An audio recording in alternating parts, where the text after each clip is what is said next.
The Viral Storm: The Dawn of a New Pandemic Age. By Nathan Wolfe. Narrated by Robertson Dean.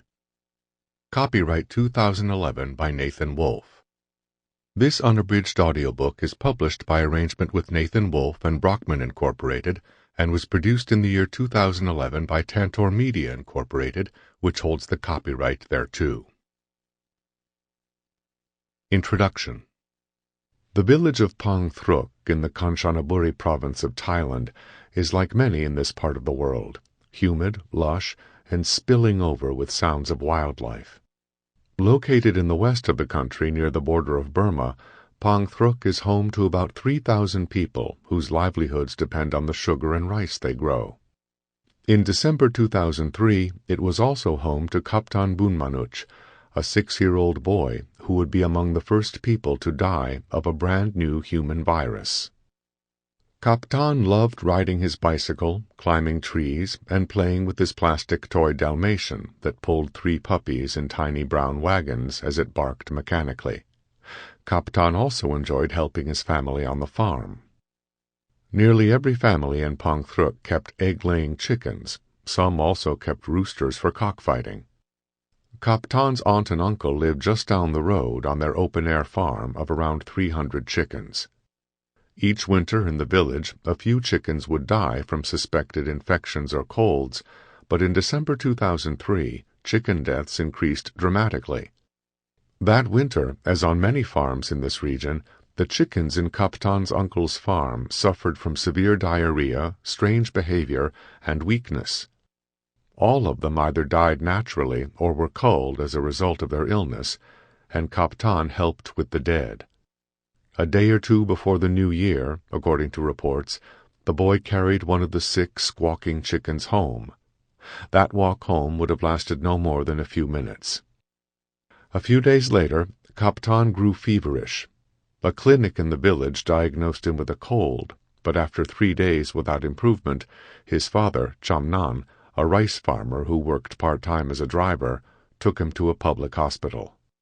X-rays revealed that the 6-year-old had pneumonia, and he was kept in the hospital for observation. A few days more, and Kaptan's fever spiked to a dangerous 105 degrees. His father paid the equivalent of $36 for an ambulance to speed him to better care at Siriraj Hospital in Bangkok, more than an hour's drive away. Upon arrival, Kaptan presented with shortness of breath and fever.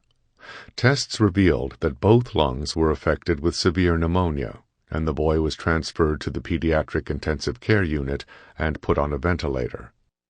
A series of bacterial cultures tested negative, showing that the infection was likely caused by a virus.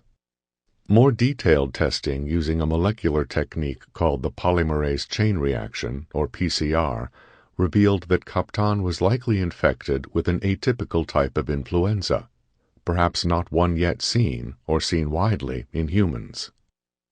After 11 days of illness, the boy's fever finally began to cool off. However, despite intensive care, his respiratory distress worsened.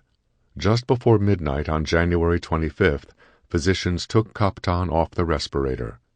His lungs drowning in fluids, he became Thailand's first known death from H5N1, which would soon become known around the world as bird flu.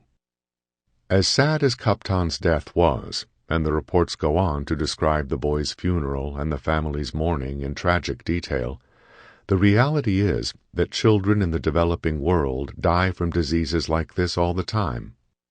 And infectious diseases, which scientists in the 1960s predicted would be eliminated in short order, remain some of the most important killers today.